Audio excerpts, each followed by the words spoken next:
Hello everyone, आप सब कैसे हैं। मैं उम्मीद करता हूं कि बहुत अच्छे होंगे और अपनी पढ़ाई को बहुत अच्छे से कर रहे होंगे। मैं Akash Kumar Bhadana ICT virtual classroom में आपका बहुत बहुत स्वागत करता हूं मेरे प्यारे बच्चों।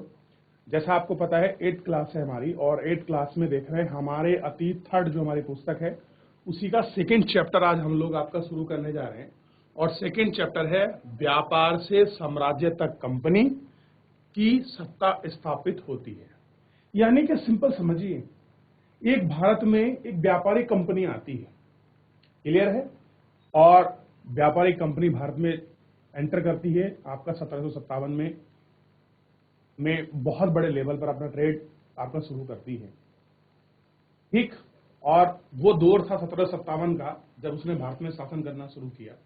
आप देखेंगे कि सबसे पहले पुर्तगाली आते हैं, उसके क्रम में ही फिर आपके अंग्रेज भी आते हैं, और एक आपका ट्रेडिंग कंपनी भारत पहुंचती है, और जिसका केवल एक काम होता है कि हमको क्या करना है, भारत से व्यापार करना है, क्लियर है। 17 सालों के लिए एक अधिपत्र लेके आती है आपके पूर्व के देशों के साथ आपका व्यापार करने के लिए। जैसे ही वो आती है उसने पूरी भारत की स्थिति को अच्छे से मेजर किया, और मेजर करने के बाद हर एक पहलुओं को क्या है आपका गौर करके देखा, ठीक, और देखने की कोशिश की, क्लियर है। इन सब चीजों को आपका देखने की आपका कोशिश की कि भारत की चीजें और भारत के जो आपके सत्ता है, यहाँ का शासन कैसे चलता है। धीरे धीरे करके आपका व्यापार किया, व्यापार में हल्के हल्के करके अपने इंटरफेयर किया, और आज इंटरफेयर की मदद से आप लोग देख सकते हैं कि छोटे छोटे ही ऐसे नीति निर्णयों में अपना दखलंदाज करके पूरे भारत पर 200 वर्षों तक इन्होंने आपका शासन किया। तो आप सोच सकते हो कि व्यापार से साम्राज्य तक जो कंपनी की सत्ता स्थापित हुई है उसका पूरा दौर, उसका पूरा चरण हम लोग पढ़ेंगे, क्लियर है। तो चलिए मेरे प्यारे बच्चों, ध्यान देते हैं आगे और देखते हैं क्या इनका सफर रहा है पूरा इसके विषय में। चलिए ध्यान दीजिए और इनको गौर करके हम लोग पढ़ें। देखिए, मुगल बादशाहों में औरंगजेब आखिरी शक्तिशाली बादशाह था। कह रहे कि जितने भी आपके मुगल बादशाह हुए हैं, देखिए दिल्ली सल्तनत के बाद आपका मुगल सत्ता स्थापित हुई भारत, और मुगल सत्ता स्थापित होने के बाद कहते हैं कि जो औरंगजेब था, औरंगजेब सबसे मजबूत आपका शासक बना, क्लियर है। और अंतिम रूप से अगर आप देखोगे तो बहादुर शाह जफर रहते हैं 1870 में क्रांति का, जिनको आपके विद्रोही अपना नेता अपना कर्ता बनाते हैं। उसके बाद से आप देखेंगे ये सब पद, बादशाह का पद ही आपका समाप्त कर देते हैं अंग्रेज। अब देखिए, तो आपको पता होना चाहिए इस अंतिम आपका कौन सा ऐसा आखिरी शक्तिशाली शासक था मुगल में, तो कौन था? औरंगजेब। उन्होंने वर्तमान में भारत के एक बहुत बड़े हिस्से पर अपना नियंत्रण स्थापित किया। 1707 में उनकी मृत्यु के बाद सारे मुगल सूबेदारों और बड़े बड़े जमींदारों ने अपनी ताकत दिखाने लगे। अब देखिए, जब मुगल शासन चलता था तो आपका मुगल शासन आपका प्रांतों में बटा हुआ था, क्लियर है, और प्रांतों में हर एक आपका सूबेदार होता था, हर प्रांत का आपका लीड करने वाला, और कुछ बड़ी बड़ी जागीरदार मिली हुई थी जिनको आपका बड़े बड़े जमींदार जो थे आपका होल्ड करते थे। तो जैसे ही औरंगजेब की मृत्यु होती है तो जितने भी आपके सूबेदार वगैरह होते हैं, ये लोग क्या करते हैं, अपने आप को स्वतंत्र करने की कोशिश करते हैं। उसी क्रम में क्या हुआ कि जितने भी मुगल वक्त के सूबेदार थे और बड़े बड़े जो आपके जमींदार थे, ये क्या करने लगे, अपनी ताकत दिखाने लगे। क्यों? जब केंद्र का नेता या केंद्र का व्यक्ति, जो भी आपका मजबूत इकाई है, वो अगर कमजोर हो जाती है तो अन्य जगह के जो शासन करता है वो लोग क्या करने लगते हैं, अपनी ताकत दिखाने लगते हैं। इसीलिए जब तक केंद्र मजबूत रहेगा, सेंटर पॉइंट मजबूत रहेगा, साइड की चीजें आपके नहीं बिखरती। ये भी यही दिख रहा है। उन्होंने अपनी क्षेत्रीय रियासतें कायम कर ली, जैसे विभिन्न भागों में ताकतवर क्षेत्रीय रियासतें सामने आई। दिल्ली अधिक दिनों तक आपका प्रभावी केंद्र के रूप में नहीं रह सकी। अब देखिए, दिल्ली क्या था उस समय, आपका राजधानी थी, क्लियर है। जब शासक ही नहीं रहा मजबूत तो केंद्र कैसे प्रभावी होगा, तो इसलिए केंद्र आपका प्रभावी नहीं रह सका। 18वीं शताब्दी के उत्तरार्ध तक, यानी कि जैसे 18वीं शताब्दी लास्ट हो रहा था, क्लियर है, उस समय क्या हुआ कि राजनीतिक क्षतिश पर अंग्रेजों के रूप में एक नई ताकत उभरने लगी। और आप देखते हैं जैसे जैसे मुगल सत्ता हटेगी, धीरे धीरे उसकी जगह जो अंग्रेज हैं वो आपका शिफ्ट होते चले जाएंगे, यानी कि मुगल आपका पीछे आएंगे और अंग्रेज आगे बढ़ते चले जाएंगे। क्लियर है? क्या आप जानते हैं कि अंग्रेज पहले एक छोटी सी व्यापारिक कंपनी के रूप में भारत आए थे? सबसे पहले पता होना चाहिए कैसे आई थी। एक छोटी सी व्यापारिक आप कंपनी के रूप में भारत आई थी। उस कंपनी का नाम आप जानते हैं, ईस्ट इंडिया कंपनी। क्या नाम है उसका? East India company. और ये क्या आई थी? भारत से व्यापार करने के लिए आई थी। और यहाँ के इलाकों पर कब्जे में उसने ज्यादा दिलचस्पी बात की नहीं थी। उसका मन ये नहीं था कि यहाँ के जो भी क्षेत्र हैं उनको हम कब्जाएं और कुछ करें, नहीं, उसका कोई ऐसा इंटरेस्ट जो था इन चीजों में नहीं था। तो फिर ऐसा कैसे हुआ कि एक दिन वे इतने बड़े विशाल साम्राज्य के स्वामी बन बैठे? अब प्रश्न ये उठता है कि जब उनको कोई जमीन में किसी क्षेत्र का अधिग्रहण करने में, कब्जा करने में कोई दिलचस्पी ही नहीं थी, तो ऐसा क्या कारण हो गए कि वो एक इतने बड़े विशाल साम्राज्य के आपका स्वामी बन गए और 200 वर्षों तक उसको अपने पास रखा? तो कह रहे हैं इस अध्याय में आप देखेंगे कि ये कैसे हुआ, यानी कि आखिर में इतने बड़े साम्राज्य के वो कैसे संस्थापक बन गए, या कैसा जो आपका साम्राज्य था उनके पास इतना बड़ा साम्राज्य आ गया। इसके विषय में हम लोग गौर करके देखेंगे। चलिए ध्यान देते हैं। इसी क्रम में ध्यान दीजिए, आप देखिए ये एक हमें इमेज दी गई है, आप इस फोटो को देखिए अच्छे से। देख लिया आपने? कह रहे हैं कि कैप्टन हडसन द्वारा बहादुर शाह जफर को और उनके बेटों की गिरफ्तारी। अब आप देखेंगे ये सेंटर पॉइंट में जो व्यक्ति खड़े हैं ये मुगल बादशाह हैं, बहादुर शाह जफर। क्लियर है? कौन है? बहादुर शाह जफर। और बगल में खड़ा है कैप्टन हडसन। क्लियर है? और साथ में क्या है? जो उनके बेटे हैं उनको गिरफ्तार करे हुए हैं, देख सकते हैं आप। क्लियर है? कैप्टन हडसन ने इनको गिरफ्तार किया है। औरंगजेब के बाद कोई मुगल बादशाह इतना ताकतवर नहीं हुआ, लेकिन एक प्रतीक के रूप में मुगल बादशाह का महत्व बना हुआ था, यानी कि जो एक महत्व था मुगल बादशाह का वो बनाव रखा। और 1857 में ब्रिटिश शासन के विरुद्ध भारी विद्रोह शुरू हो गया, तो विद्रोहियों ने मुगल बादशाह बहादुर शाह जफर को ही अपना नेता मान लिया। किसे मान लिया? बहादुर शाह जफर को अपना नेता मान लिया। जब विद्रोह कुचला गया तो कंपनी ने बहादुर शाह जफर को देश छोड़ने के लिए मजबूर कर दिया और उनके लिए बेटों को जफर के सामने मार डाला। अब देखिए, कहते हैं कि 1857 की जब आपका क्रांति हुई थी, तो 1857 की क्रांति के बाद क्या हुआ मेरे प्यारे बच्चों, कि जब बहादुर शाह जफर को और उनके बच्चों को आपका पकड़ लेते हैं अंग्रेज, यानी कि कैप्टन हडसन। कैप्टन हडसन क्या करते हैं, दिल्ली की जो आपकी क्रांति हो रही थी उसको दबाने में आपका सफल रहते हैं।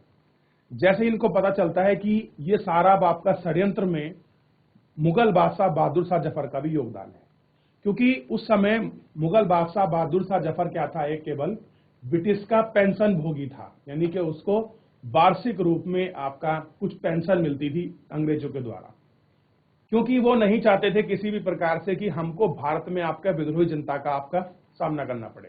क्लियर है? उसने एक मात्र प्रतीक के रूप में बादशाह को बनाए रखा था, ठीक। लेकिन जैसे ही बहादुर शाह जफर आपका विद्रोह करते हैं तो अंग्रेजों द्वारा उनके सारे बेटों को उनके सामने मार दिया जाता है और उनको कहां भेज देते हैं, आपका रंगून भेज देते हैं, जो जेल में। अब आपके लिए क्वेश्चन है कि रंगून किस देश में पड़ती है? जो जेल है रंगून, ये आप बताएंगे किस आपका देश में पड़ती है, और इनको कहां कर दिया गया, आपका रंगून भेज दिया गया, ठीक। और ये ऐसे बादशाह हैं जो भारत में जन्मे, भारत में बूढ़े हुए, लेकिन मरे कहां, बाहर जाकर, यानी कि अपनी देश की 2 गज जमीन तक इनको नसीब नहीं हुई। ऐसे रहे हैं बहादुर शाह जफर। अब आपके लिए क्वेश्चन ये है, आपको ये ढूंढना है कि रंगून जेल कहां है, क्योंकि रंगून में ही स्वाइन की मृत्यु हो जाती है और उसी के बाद क्या है मेरे प्यारे बच्चों, ये वहां उनकी एक कब्र भी बनी हुई है। अब देखिए, सबसे पहले एक छोटा सा मैप देखिए आप, और इस मैप के जरिए हम कोशिश करेंगे कि कैसे अंग्रेज भारत आए वो क्रम थोड़ा जाने। अब देखिए, अब ये आप गौर करके महाद्वीप देखोगे, आपको समझ आएगा, ये महाद्वीप आपको मिलेगा। अभी पूरा नहीं है, मैं आपको दिखा दूंगा जब आपको भूगोल पढ़ाऊंगा। तो यहां से ही क्या है, ब्रिटिश आइसलैंड है। अब यहां से ही एक जहाज आपका बेड़ा शुरू हुआ और इस तरह से होते हुए दक्षिण अमेरिका महाद्वीप का केप गुड होग क्या है, एक बंदरगाह है, यहां पहुंचा। ठीक, और वहां के रास्ते सीधे होते हुए ये लोग कहां पहुंच गए, आपका कालीकट के तट पर पहुंचते हैं सबसे पहले। क्लियर है? और उसके बाद जितनी भी आपका व्यापारिक कंपनी आई, कोई आपका मद्रास पहुंचती है, कोई कलकत्ता पहुंचती है, कोई आपका बॉम्बे पहुंचती है। लेकिन अंग्रेज, अब आपके लिए क्वेश्चन ये है कि अंग्रेज सबसे पहले किस तट पर पहुंचे हैं, ये आपको बताना है। क्लियर है? आपको नहीं पता, मैं कल आपको सारा बता दूंगा कि अंग्रेज सबसे पहले कहां पे पहुंचे, कहां पर उन्होंने अपनी कंपनी स्थापित की, क्या उनका नियमन था, ये सब। लेकिन आपकी जिम्मेदारी है थोड़ा सा खोजिए और कुछ इसमें आपका पढ़िएगा। चलिए, ये देख लिया कि कैसे कैसे वो भारत आए। लेकिन आज देखिए, सुएज नहर खुल जाने से अगर आपको जहाज लेके जाना है तो अब आप कौन सा रास्ता पकड़ेंगे, तो इस तरह से सीधा ये है तो ये पहुंच जाएंगे, या फिर इस तरह से। ठीक, अब ये इतना लंबा रास्ता जाने की जरूरत नहीं पड़ती। आइए देखते हैं। सबसे पहले कह रहे हैं पूर्व में ईस्ट इंडिया कंपनी का आना। तो सन 1600 में ईस्ट इंडिया कंपनी ने इंग्लैंड की महारानी एलिजाबेथ प्रथम से चार्टर अथवा, देखिए 1600 में क्या होता है, ईस्ट इंडिया कंपनी व्यापार करने के लिए आती है और आपके इंग्लैंड की महारानी होती हैं एलिजाबेथ प्रथम फर्स्ट। ये आपका इनसे परमिशन लेते हैं, चार्टर बोलते हैं परमिशन को। क्लियर है? और हम क्या कहते हैं, इजाजतनामा, यानी कि परमिशन हासिल कर ली, जिससे कंपनी को आपका पूरब से व्यापार करने का अधिकार मिला। अब देखिए, यहां एक शब्द आया है आपका पूरब। अब यहां कोई आपका देश स्पेशली रेक्टिफाई नहीं है। पूरब के देश का मतलब समझिए, इधर का जितना भी ये पूरा हिस्सा है, इधर का ये वाला, इन देशों के साथ आपका ट्रेड करेगा। क्लियर है? कौन ट्रेड करेगी? East India company. 1600 में ऐसा चार्टर बना था। क्लियर है? इस इजाजतनामे का मतलब यह था कि इंग्लैंड की कोई और व्यापारिक कंपनी इस इलाके में ईस्ट इंडिया कंपनी की होड़ नहीं कर सकती। यानी कि ये जो वो आपका परमिशन लेके आए थे, सिंपली मतलब था कि यही कंपनी वहां ट्रेड करेगी, आप वहां कंपटीशन उनको नहीं दे सकते। इस चार्टर के सहारे कंपनी समुद्र पार जाकर नए इलाकों को खंगाल सकती है, यानी कि उनकी खोज कर सकती है और वहीं से सस्ती कीमत पर आपके चीजें खरीदकर यूरोप में ऊंची दामों पर बेच सकती है।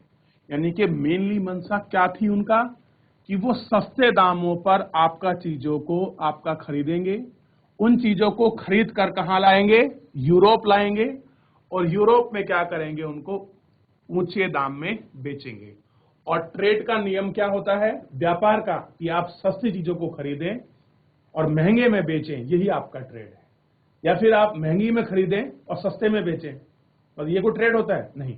ट्रेड की वैल्यू क्या है कि आप क्या करें, सस्ती चीजों को खरीदें और महंगे रेट में बेचें। तो ये भारत क्यों आए थे, आपका पूर्व के देशों की ओर क्यों आ रहे थे?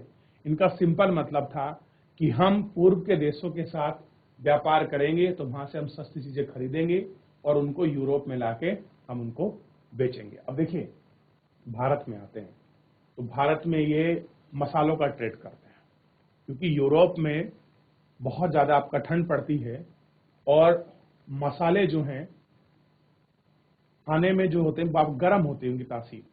तो यूरोप में उनकी बहुत डिमांड थी। यूरोप में होते नहीं थे, होते किधर थे? ये जो आपका एशिया बना हुआ है, क्लियर है, साउथ वेस्ट एशिया, इसी आपके रीजन में होते थे। तो इसलिए आपकी कंपनी आपका पूर्व के देशों के साथ क्या कर रही थी? आपका ट्रेड कर रही थी, और यहाँ की जो भी चीजें थी सस्ते रूप में उनको आपका खरीदते थे, और यूरोप में जिनकी डिमांड थी उनको वहां महंगे दामों में उनको बेच सकते थे। कंपनी को दूसरी अंग्रेजी व्यापारिक कंपनी से प्रतिस्पर्धा का कोई भय नहीं था, यानी कि कोई दूसरी कंपटीशन कंपनी थी नहीं इनके सामने, क्योंकि हमने साफ पढ़ लिया केवल इनकी कोई प्रतिस्पर्धा कंपनी नहीं होगी, कोई कंपनी इनकी होड़ नहीं करेगी। अब अपने फील्ड में अकेले हैं बिल्कुल। अब देखिए, उस जमाने में वाणिज्यिक कंपनियां मोटे मोटे तौर पर प्रतिस्पर्धा से बचकर ही मुनाफा कमा सकती थी। कह रहे उस जमाने में अगर कंपटीशन नहीं होगा तो ही क्या मिलेगा आपको? बेनिफिट, यानी कि मुनाफा, यानी कि लाभ मिल सकता है। अगर कोई प्रतिस्पर्धा ना हो, वे तभी सस्ती चीजें खरीद कर उन्हें ज्यादा कीमतों पर क्या कर सकते हैं? उनको बेच सकते हैं। यानी कि अगर आप चाहते हैं कि आपको प्रॉफिट हो, आप चीजों को महंगे दर पे बेचें, वो तभी संभव है जब आपके सामने कोई कंपटीशन नहीं होगा, कोई किसी प्रकार का आपका प्रतिद्वंदी नहीं होगा। क्लियर है? यानी कि आप सस्ती चीजों को अच्छे से खरीदोगे और यूरोप में जाकर उनको महंगे रेट में उनको बेच दोगे। अगर ऐसा करते हो तो आपको लाभ होगा। और इसीलिए एक यूरोप की कंपनी, यानी कि ब्रिटेन की कंपनी कहाँ आई थी? इंग्लैंड की कंपनी भारत आई थी, जिसका नाम था ईस्ट इंडिया कंपनी। क्या नाम था बच्चों? ध्यान देना है, ईस्ट इंडिया कंपनी। क्लियर है? तो पूरा जो विजन है ईस्ट इंडिया कंपनी का, वो आपको साफ होना चाहिए कि आखिरकार ईस्ट इंडिया कंपनी भारत क्यों आई थी, कैसे आई थी, कौन सा रूट पकड़ा, किसकी परमिशन से आई थी, क्यों अपना लाभ कमाना चाहती थी। क्लियर है? और कोई और उसकी कंपटीशन कंपनी क्यों नहीं खड़ी हुई। सारी चीजों को आप इसमें बहुत अच्छे से देख चुके हो और बहुत अच्छे से बात भी कर चुके हो, ये चीजें क्यों हो रही है। क्लियर है? चलिए, तो इतना एक बार आप देख लीजिए, बात कर लीजिए अच्छे से। कोई भी डाउट बनता है, कोई क्वेरी है, कुछ ही समझ नहीं आई है, तो आप मुझसे पूछ सकते हो। क्लियर है? लेकिन मेरा क्वेश्चन ये है, 2 क्वेश्चन मैंने आपको दिए हैं। पहला क्वेश्चन रंगून किस आपका देश में पड़ता है, और दूसरा क्वेश्चन ये है कि सबसे पहले जो अंग्रेज हैं किस तट पर आए थे। क्लियर है? ये आपको देखना है। अब इतना आपने पढ़ लिया, इतना आपने देख लिया। देखिए, थोड़ी सी ना, जब तक हम चैप्टर की आपका पृष्ठभूमि को तैयार नहीं करते कि अंग्रेज आखिर में भारत में आके क्यों हैवी हुए, क्या कारण है कि उन्होंने एक इतना बड़ा अपना साम्राज्य स्थापित कर लिया, जबकि उनकी मंशा तो कोई ऐसी थी नहीं कि वो किसी क्षेत्र को कैप्चर करें, आप कब्जा करें। उनका तो केवल एक सिंपल सा अपना कॉन्सेप्ट था कि हमको तो जितना हो अपने ट्रेड में अपना प्रॉफिट करना है, अपना मुनाफा कमाना है। वो तो इस प्रोस्पेक्ट से आए थे इंडिया। क्लियर है? देख रहे हैं आप? देख लीजिए। चलिए, देख लिया। आइए आगे बढ़ते हैं, और बहुत सारी चीजें हैं जिन्हें हमें आगे गौर करना है, और उन पर गौर करते हम लोग चलते हैं और एक एक करके हम सारी चीजों को देखेंगे। देखिए, यदि शाही दस्तावेज दूसरे यूरोपीय ताकतों को पूरब के बाजार से आने से नहीं रोक सकता था। अब आप समझिए कि जो शाही व आपका दस्तावेज मिला था, ये दस्तावेज केवल किसके लिए था कि इंग्लैंड की कोई और कंपनी क्या नहीं करेगी? पूर्व के देशों के साथ व्यापार नहीं करेगी। लेकिन ये नहीं लिखा था कि यूरोप की कोई और कंपनी वहां नहीं जा सकती। अब यूरोप में तो बहुत सारे देश हैं, फ्रांस भी वही है, जर्मन भी वही है, डेनिश भी वही है, आपके पुर्तगाली भी वही है, आयरिश भी वही है। क्लियर है? तो इसी तरह अब उनके सामने कंपटीशन होने वाला है। क्या कंपटीशन होने वाला है कि केवल आपका जो देश है इंग्लैंड, वहां की कोई कंपनी नहीं आ सकती और यूरोप की ताकतें वहां जा सकती हैं। तो क्या देख रहे हैं? यूरोपीय ताकतों को आपका पूरब के बाजार में आने से नहीं रोक सकता था, यानी कि और देश की कंपनी पूरब के देशों के साथ ट्रेड कर सकती थी। जब तक इंग्लैंड के जहाज अफ्रीका के पश्चिमी तट को छूते हुए केप ऑफ गुड होप के चक्कर लगाकर हिंद महासागर को पार करते, तब तक पुर्तगालियों ने भारत के पश्चिमी तट पर अपनी उपस्थिति दर्ज करा ली थी। यानी कि अंग्रेजों से पहले कौन आ गए थे भारत में? पुर्तगाली। और आप देखते हैं कि 1458 में वास्को डी गामा भारत पहुंचता है। क्लियर हो गया? कौन पहुंचता है? वास्को डी गामा भारत पहुंच जाता है। ठीक है ना? चलिए आगे देखते हैं।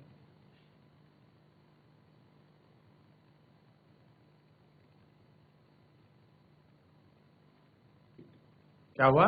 पुर्तगाली भारत के पश्चिमी तट पर अपनी उपस्थिति दर्ज कराते हैं। वे गोवा में अपना ठिकाना बना चुके थे। अभी आपको ध्यान रखना है, पुर्तगालियों का सबसे बड़ा हब यानी कि सेंटर अगर कहीं बनेगा तो वो बनेगा गोवा। यानी कि पुर्तगालियों की मुख्य व्यापारिक जो केंद्र होगा वो कहाँ रहेगा? गोवा को वो आपका फोर्स अपनी पकड़ बनाएंगे। और ध्यान रखना, गोवा ऐसा क्षेत्र है जो आजादी के बहुत बाद आजाद हुआ है। क्लियर हो गए? गोवा सबसे लास्ट में आजाद हुआ है, क्योंकि यहां कौन नहीं थे? अंग्रेज नहीं थे। यहां कौन थे आपके? यहां पर थे आपके पुर्तगाली। क्लियर है? अब देखिए, पुर्तगाली की खोजी यात्रा वास्को डी गामा ने 1458 में पहली बार भारत तक पहुंचने में इसी समुद्री मार्ग का पता लगाया था। यानी कि जोन सा आपने अभी समुद्री मार्ग देखा है, चलिए एक बार वापस दिखा देता हूं। कौन सा समुद्री मार्ग की बात कर रहे थे हम? यही वाला समुद्री मार्ग।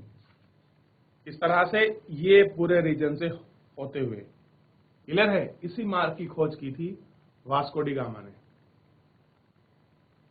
ठीक 17वीं शताब्दी की शुरुआत तक डच भी हिंद महासागर में व्यापार की संभावनाओं को आपके तलाशने लगे थे। यूरोप में एक और कंपनी आ रही थी, डच कंपनी, और ये भी क्या कर रही थी? हिंद महासागर में अपने व्यापार की संभावनाओं को आपका तलाश रही थी। यानी कि हिंद महासागर से जो आपके लगे हुए देश थे उनके साथ ट्रेड करने के लिए पूरी कोशिश अपनी कर रही थी। और कुछ समय बाद ही फ्रांसीसी व्यापारी भी सामने आए। अब क्या हो गया? फ्रांसीसी भी आने लग गए। यानी कि कौन आ गए आपके बच्चों? पुर्तगाली आ गए, अंग्रेज आ गए, डच आ गए, आपका फ्रांसीसी आ गए। कहां? पूरब के देशों के साथ आपका व्यापार करने के लिए। समस्या यह थी कि सारी कंपनी एक जैसी चीज ही खरीदना चाहती थी। अब क्या समस्या थी कि जितनी भी सारी कंपनी थी वो क्या चाह रहे थे कि सबको क्या करना है? एक जैसी चीज खरीदना है और सेम आपका ट्रेड करना है। आप एक जैसी चीज खरीदेंगे तो बच्चों जाहिर सी बात है कि आपस में कंपटीशन होगा, और कंपटीशन होगा तो आपकी चीजें भी आपकी महंगी मिल सकती हैं, और आपसे हित भी टकराएंगे। हित टकराएंगे तो इनमें झगड़ा भी होगा, लड़ाई भी होगी, और कुछ न कुछ चीजें आपके बिगड़ेंगी और आपका सुधरेंगी भी। अब देखिए क्या होता है, आगे बढ़ेंगे। यूरोप के बाजारों में भारत के बने बारीक सूती कपड़े और रेशमी की जबरदस्त मांग थी। अब देखिए, आपको ध्यान देना है, यहां से ही पूरी पृष्ठभूमि आपकी तैयार होगी, और जब आप आगे पढ़ोगे और आपको पता लगेगा कि भारतीय बाजारों में आखिर में किन चीजों की आपका मांग थी और बाद में कैसे चीजें आपकी नष्ट हो गई, आप इसको समझ सकते हैं। देखिए क्या मांग थी? भारत में बनता था बारीक आपका सूती कपड़ा। बारीक सूती कपड़ा बड़ा आपका ठंडा होता था, पहनने के लिए बड़ा अच्छा था, वो सॉफ्ट था। और दूसरा बनता था आपका रेशम के जबरदस्त मांग थी। जो हमारे यहाँ आपका सिल्क था ना, और आपका कॉटन, बड़ी मांग थी भारत के सिल्क और कॉटन की। दूसरा क्या था? इसके अलावा काली मिर्च, अब देखिए बात आएगी मसालों पर, लौंग, इलायची, दालचीनी की भी जबरदस्त मांग रहती थी। यूरोपीय कंपनी के बीच इस बढ़ती प्रतिस्पर्धा से भारतीय बाजारों में ये चीजें आपकी जो कीमतें थी इनकी बढ़ने लगी थी। अब देखिए, जब एक ही वस्तु के खरीदार कई सारे लोग हो जाएं तो ऐसे में क्या होती है, जो आपकी कीमत होती है वो स्वाभाविक रूप से आपकी बढ़ने लगती है। क्योंकि अब कौन है एक वस्तु को खरीदने वाला? आपके पुर्तगाली हैं, अंग्रेज हैं, डच हैं, आपके फ्रांसीसी। क्लियर है? तो यहां कंपटीशन होना है, तो उन्हें मिलने वाला मुनाफा गिरने लगा। यानी कि जो उनको प्रॉफिट होना चाहिए था वो गिरने लगा। अब इन व्यापारिक कंपनी के फलने फूलने का यही रास्ता था कि वे अपनी प्रतिस्पर्धा कंपनी को खत्म कर दें। यानी कि अगर आपको सर्वाइवल होना है, आपको खूब प्रॉफिट कमाना है, फलना फूलना है, तो जो उनकी कंपटीशन वाली कंपनी है, जो उनकी प्रतिद्वंदी कंपनी है, वो उनको क्या कर दे, आपका खत्म कर दे, वो उनको समाप्त कर दे, तो इनका काम सेट हो सकता है। अब देखिए क्या होता है। लिहाजा बाजारों पर कब्जे की इस होड़ ने व्यापारिक कंपनी के बीच लड़ाइयों की शुरुआत कर दी। अब होता क्या है कि जो आपका कब्जा हो गया, उसी कब्जों में आपकी शुरुआत हो जाती है। 17वीं और 18वीं सदी में जब भी मौका मिलता, कोई सी एक कंपनी दूसरी कंपनी के जहाज डुबा देती और रास्ते में रुकावट खड़ी कर देती। अब क्या कंपटीशन था कि जो जहाज आपका जा रहा था, अब देखिए जहाज को बहुत लंबा आपका सफर तय करना पड़ता था, तो जितना भी माल आपका जहाज में जाता था, कोई भी कंपनी किसी भी आपकी कंपनी के जहाज को डुबा देती थी। अब डूब गया यानी कि पूरा सामान डूब जाता था, और उससे क्या होता था, उस कंपनी को बहुत बड़ा लॉस होता था, नुकसान होता था। ठीक, तो इस तरह से क्या कर रही थी, वो रुकावटें आ रही थी और माल से लदे जहाजों को आगे बढ़ने से रोक देती थी। यह व्यापार हथियारों की मदद से आपका चल रहा था, और व्यापारिक चौकियों को किलेबंदी के जरिए आपका सुरक्षित रखा जाता था। अब कुछ आपके ट्रेडिंग आपके पॉइंट थे, जैसे पूरे आपके देश से, भारत के आंतरिक आपका क्षेत्रों से आपका वस्तुओं को एक किसी स्थान पर इकट्ठा करते थे, उसको बोलते थे आपका व्यापारिक केंद्र। तो वो ही था आपका किलेबंदी, यानी कि जहां पर वो अपनी सारी वस्तुओं को एक साथ इकट्ठा करते थे और उनको आपका सेफली रखते थे। वो है आपका किला बंदी। क्लियर है? किलेबंदी का मतलब है कि चारों तरफ से आपका दीवार करके उनको सेफ करके रखते थे। ठीक, अपनी बस्तियों को किलेबंदी करने और व्यापार में मुनाफा कमाने की इन्हीं कोशिशों के कारण स्थानीय शासकों से टकराव होने लगे। अब देखिए, कहीं पर कोई कंपनी आपका ट्रेड कर रही है, मान लीजिए आपका व्यापार कर रही है, अब उसे अपने सामान को इकट्ठा करना है।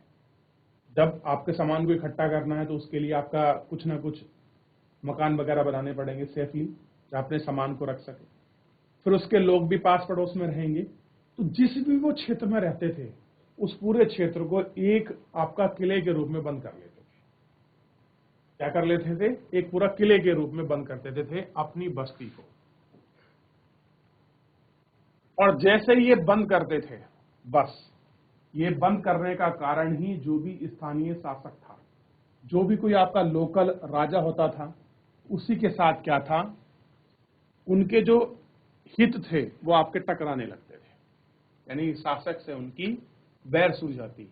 इसी प्रकार व्यापार और राजनीति को एक दूसरे से अलग रखना कंपनी के लिए मुश्किल होता जा रहा था कि अब वो व्यापार को कैसे अलग रखे और राजनीति को कैसे अलग रखे, ये उनके लिए बड़ा मुश्किल होता जा रहा था। आइए देखते हैं ये कैसे शुरू हुआ, यानी कि कैसे होता है चीज। तो आपको समझ आना चाहिए कि धीरे धीरे कैसे ये पृष्ठभूमि बन रही है, क्या चीजें हैं, पूरी चीजें आपको बिल्कुल स्टेप बाय स्टेप आपको समझ आनी चाहिए कि कैसे वो भारत में धीरे धीरे यहाँ की राजनीतिक आपका सत्ता कब जाएंगे। क्लियर है? और कैसे एक दूसरे कंपनियां आपस में कंपटीशन और कैसे कर रही हैं। क्लियर है? आप इसको देख सकते हैं और इसको समझ भी सकते हैं कि क्या चीज है। तो एक बार इसको देख लीजिए, कुछ पढ़ना है, कुछ पूछना है, आप पूछ सकते हैं। बात कर लीजिए एक बार, क्या रहा है, कहाँ से ट्रेड हो रहा है, क्या हित है, क्या कंडीशन है, क्या सारी चीजें हैं। इन सभी चीज को आप एक एक करके गौर करके जो है देख सकते हैं।